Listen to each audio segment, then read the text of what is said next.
सरकार की ये नाकामी है कि बारिश से भी नहीं बचा पा रही, सोचिए।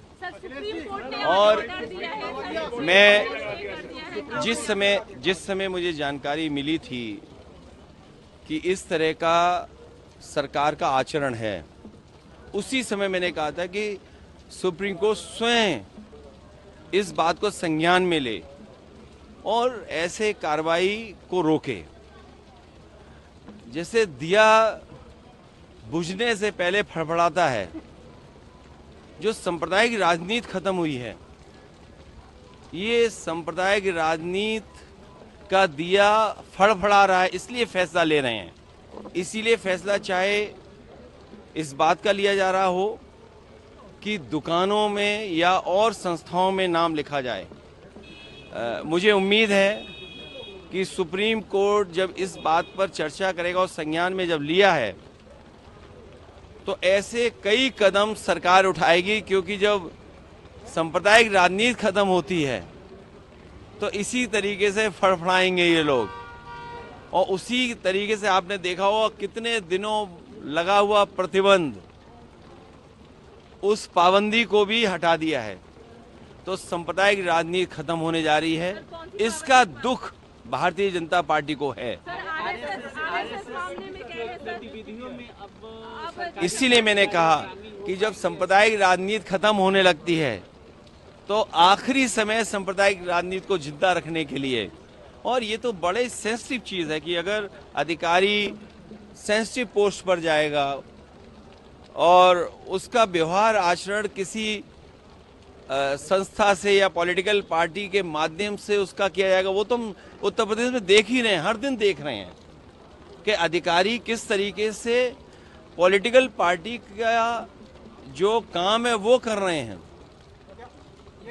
अखिलेश जी, आपने ये कहा कि मैंने आपसे कहा कि सांप्रदायिक राजनीति फड़फड़ा रही है, आखिरी वक्त दिया का ये सांप्रदायिक राजनीति ऐसे ही जाएगी, जनता समझ चुकी है इन बातों को। अखिलेश जी, आपने नीट मामले में भी कहा कि ब्रेक तोड़ देगी जितने भी पेपर। देखिए, नीट में जिसको नहीं दिखाई दे रहा वो ना देखे, लेकिन नौजवान, घर परिवार के उनके सदस्य, आप लोग और सब लोग देख रहे हैं।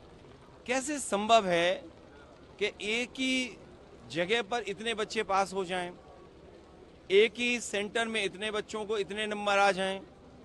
ये कहीं ना कहीं जो प्रश्न लगता है वो सरकार पे लगता है, और कम से कम उस इंस्टीट्यूशन पे उसकी क्रेडिबिलिटी क्या है कि इतनी बड़ी परीक्षा करा रही। और मैं तो आपसे कहना चाहता हूँ कि अगर उत्तर प्रदेश की परीक्षा के पेपर लीक और भारत सरकार के पेपर लीक, तो ये सरकार ने रिकॉर्ड कहीं बनाया हो ना बनाया हो, लेकिन पेपर लीक का रिकॉर्ड तो इन्होंने बना लिया है। तो सुप्रीम कोर्ट ने उत्तर प्रदेश और उत्तराखंड की सरकार को भी नोटिस जारी किया है, कहा नहीं, ये जो फैसला सरकार का था वो गलत था। सरकार को इस तरह का व्यवहार नहीं करना चाहिए। और ये तो जाने वाले लोग हैं, वो क्या ना करें। अभी और देखिए क्या क्या और करती है सरकार। 100 वाला ऑफर अभी भी वैलिड है? नहीं, देखिए अब बारिश तो हो ही रही है तो ये जो ऑफर है समय के हिसाब से, फिर विंटर ऑफ चलेगा इसके बाद।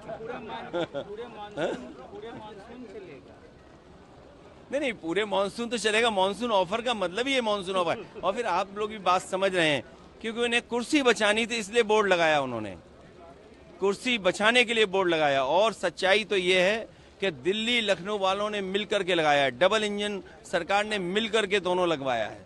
तो इसे ये बात आप मत समझना कि अलग अलग हैं, ये डबल इंजन मिलकर के ही नाम लिखवा रहा है दुकानों पर। चुनाव का फैसला हो गया सर? जब तारीख आएगी तो फैसला भी आ जाएगा।